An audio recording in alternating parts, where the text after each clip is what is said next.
A pleasant good day to everyone. On Wednesday, the 8th of June, 2022, Cabinet was briefed by the Health Emergency Operating Center on the current COVID-19 situation in the Virgin Islands. We were very encouraged by the continuing trend toward milder COVID-19 infections, fewer cases of severe disease, and reduced hospital admissions. All these metrics suggest that we have transitioned away from an acute or emergency phase of the pandemic. If this trend continues, the virus will eventually become endemic in this territory. Today, I'd like to update you on the adjustments being made to our public health measures to bring them more in line with the current situation. Beginning on Wednesday, the 15th of June, 2022, persons traveling to the BVI, regardless of vaccination status, will no longer need to register for entry clearance on the BVI Gateway travel portal. It will now be required to show proof of travel insurance. Day trippers, meaning travelers who have been away from the territory for less than 24 hours, or persons remaining in the territory for less than 24 hours, will no longer need to present a COVID-19 test result upon arrival. All other travelers over the age of 5, regardless of their vaccination status, will have the following entry requirements. Present a negative rapid antigen test or RT-PCR test taken up to 48 hours before entry. Alternatively, a person may present a document issued by a licensed medical professional certifying COVID-19 recovery within 90 days prior to arrival, in place of a negative test.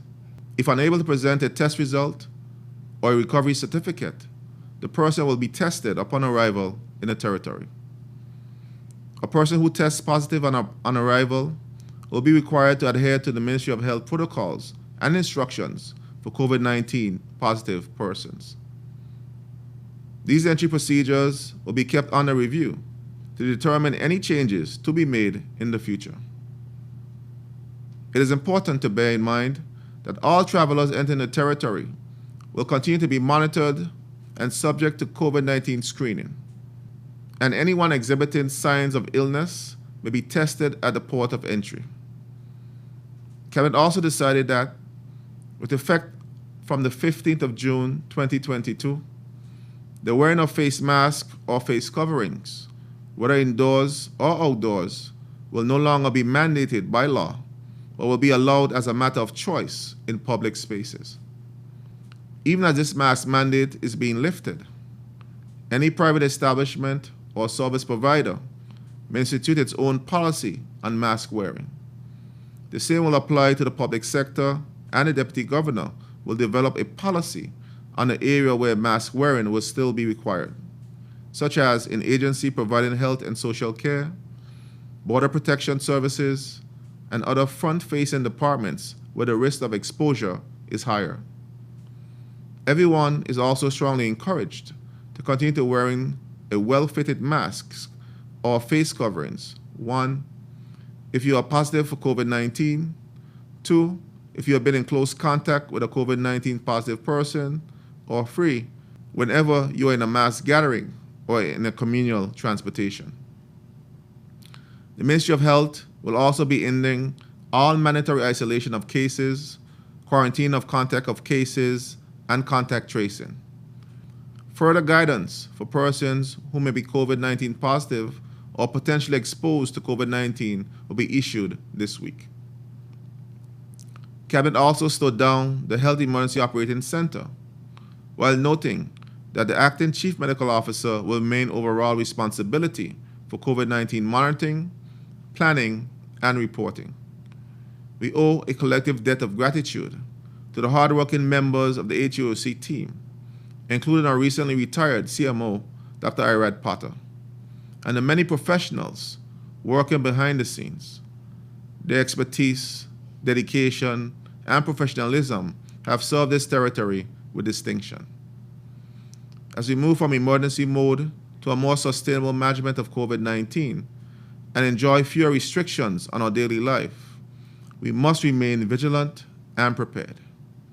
New variants can emerge and spread fast, and it may become necessary to reinstate certain measures that have been relaxed. The pandemic is not yet over. It is important for people to make informed choices about how to protect themselves, and I encourage everyone to take special care to safeguard seniors, the chronically ill, and other vulnerable persons.